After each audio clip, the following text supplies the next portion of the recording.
Hello everyone. As you can see, I'm in slightly different surroundings now. I'm in the living room and in a comfy chair for a change. I'm going to give a short talk called The Mystical Poetry of Emily Bronte. It's from my book, Visions and Dreams. I've recently written another book. I've taken the theosophical articles out of the back and added one called House of Dreams, and I've kept the first part of the book. But I want to transfer the talks to another book that I'm writing. Okay, so The Mystical Poetry of Emily Bronte. Emily Jane Bronte was born in the village of Thornton, West Yorkshire, on the 30th of July, 1819. Later the family moved to nearby Haworth. Two of her sisters, Maria and Elizabeth, died very young after contracting tuberculosis at a school they were attending. Elizabeth was only 10 and Maria 11. The three remaining sisters were Emily, Charlotte and Anne, along with their brother Branwell and father, the Reverend Patrick Bronte. The children's mother died of cancer when Emily was only 3 years old. All three remaining sisters became successful authors, and Branwell was an accomplished painter. He painted the famous portraits of the three sisters. Originally, he was also in the picture, but he painted his image out.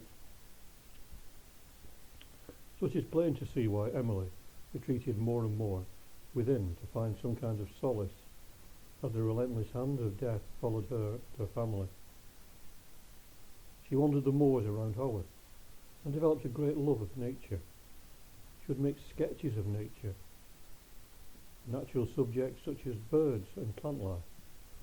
She said she never made a friend outside her own family, and she and her sisters created fantasy worlds and wrote stories and poems around the characters in them.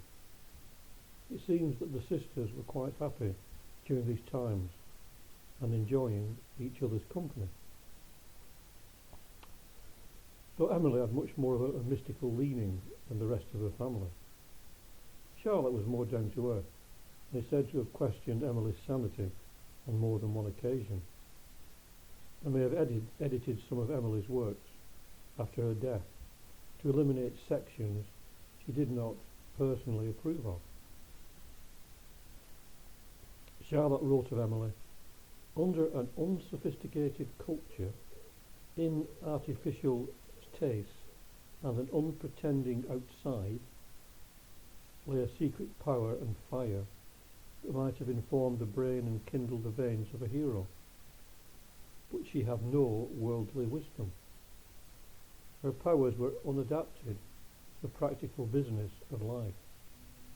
An interpreter ought always to have stood between her and the world." Of course, the novel Wuthering Heights is her most famous work, but she also wrote many poems, some showing an intuitive insight into things spiritual and mystical. Of Wuthering Heights, the poet Algernon Swinburne described it in a 16th of June 1883 article as essentially and definitely a poem in the fullest and most positive sense of the term. I would never have thought of the Wuthering Heights as a poem, but obviously that's how he saw it. No one will ever really know what went on in her heart of hearts during those solitary walks on the moors, or how the death of her sisters affected her sensitive nature. But something stirred deep within. Maybe she listened to the song of the lark as it soared towards heaven, felt the breeze on her face blowing gently across the moors on a bright spring day, and felt infinity in the endless blue of the sky. Inwardly, her higher self whispered to her in the silence of her inner being. In the following few verses of her poem The Prisoner, She expresses her mystical experience and subsequent return to mundane consciousness. But first, a hush of peace, a soundless calm descends. The struggle of distress and fierce impatience ends. Mute music soothes my breast, unuttered harmony that I could never dream till earth was lost to me. Then dawns the invisible, the unseen its truth reveals. My outward sense is gone, my inward essence feels. Its wings are almost free, its home, its harbour found. Measuring the gulf it stoops and dares the final bound. More dreadful is the check intense, the agony, when the ear begins to hear, and the eye begins to see, and the pulse begins to throb, the brain to think again, the soul to feel the flesh, and the flesh to feel the chain. Yet I would lose no sting, would wish no torture less, go the more that anguish racks the earlier it will bless. And robes and fires of hell are bright with heavenly shine, if it but herald death, the vision is divine. So Emily obviously had insights that Charlotte and the rest of her family could not understand. These experiences drove her into the wild places inwardly and outwardly. And I believe she only felt totally sane out on those moors, alone with nature and her inner self. It seemed that she also had a presentiment of her early death, and expressed this beautifully in her poem Last Lines, which has so much in it that is truly spiritual and could have been written by a theosophist or someone spiritually inclined, transcending the orthodoxy of the time and proving it is possible to have these experiences despite one's surroundings and conditions of life. She writes, "No coward soul is mine, no trembler in the world's storm-troubled sphere. I see heaven's glories shine, and faith shines equal, arming me from fear. O God within my breast, almighty ever-present deity, life that in me has rest, that I, undying life, have power in thee.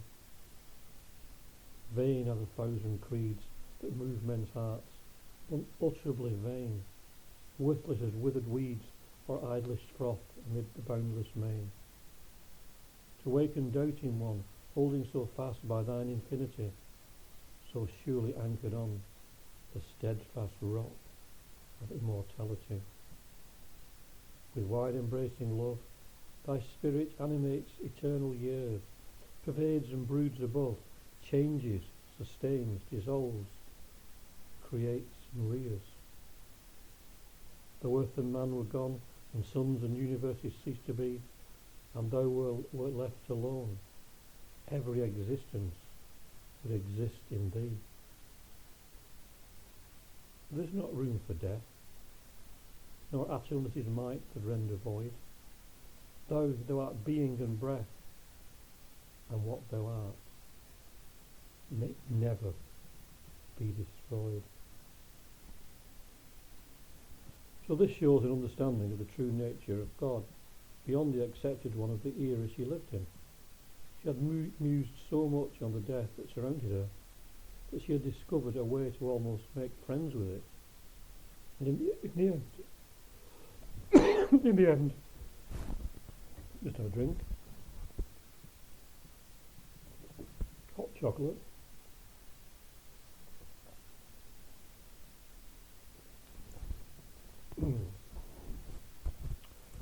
So,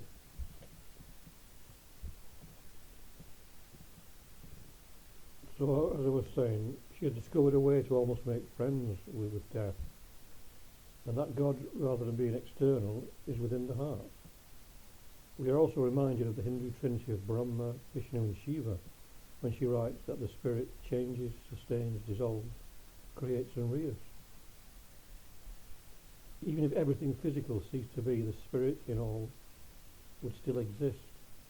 As the Bhagavad Gita tells us, I say to thee, weapons reach not the life, flames burns it not, waters cannot overwhelm, nor dry winds wither it, impenetrable, unentered, unassailed, unharmed, untouched, immortal, all arriving, stable, sure, invisible, ineffable, by word and thought encompassed, ever all itself.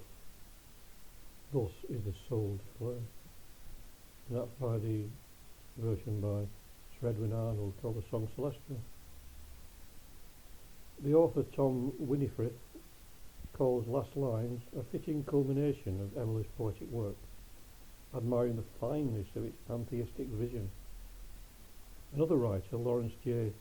Starzik, writes that the poem represents a profound insight into the nature of the universe and man's attempt at finding permanence within, or therein. Emily was one of those rare cases that have been able to intuitively grasp at least some of the mystery of life. She saw that what mattered was the essence of things, that 1,000 creeds of man were useless in the end, for there is no religion higher than truth, as the theosophical motto says. Poetry became her main interest in life, and she was always uncomfortable with the teaching position she took up, and was glad to return home to her beloved moors. There are many more poems of mystical insight by Emily that space will not allow me to include. On the 24th of September 1848, her brother Bramwell died as a result of alcohol and opium addiction at 31 years of age. On the 19th of December of the same year, Emily succumbed to tuberculosis and died aged 30, followed by her sister Anne from the same cause on the 28th of May 1849. She was aged 29. The only one to marry was Charlotte, who lived until the 31st of March 1855, but died during pregnancy, aged 38. Her father Patrick outlived the Hollis family, finally passing from this world at 84 years of age on the 7th of June 1861. Over 150 years later, I walked the same moors that Emily walked near Haworth, and understood and felt the solemn beauty that inspired her to write such lovely poetry. In my mind's eye, I could see her musing on a summer's day and writing words such as these in her poem Sympathy, which sings to us down through the years. There should be no despair for you, while nightly stars are burning, while evening pours its silent dew, and sunshine gilds the morning. There should be no despair, though tears may flow down like a river. Are not the best beloved of years around your heart forever? They weep, you weep, it must be so. Winds sigh as you are sighing, and winter sheds its grief in snow, where autumn leaves are lying. Yet these revive, and from their fate, your fate cannot be parted, and journey on, if not elate, still never broken-hearted. Thank you for that, and see you soon, very soon actually.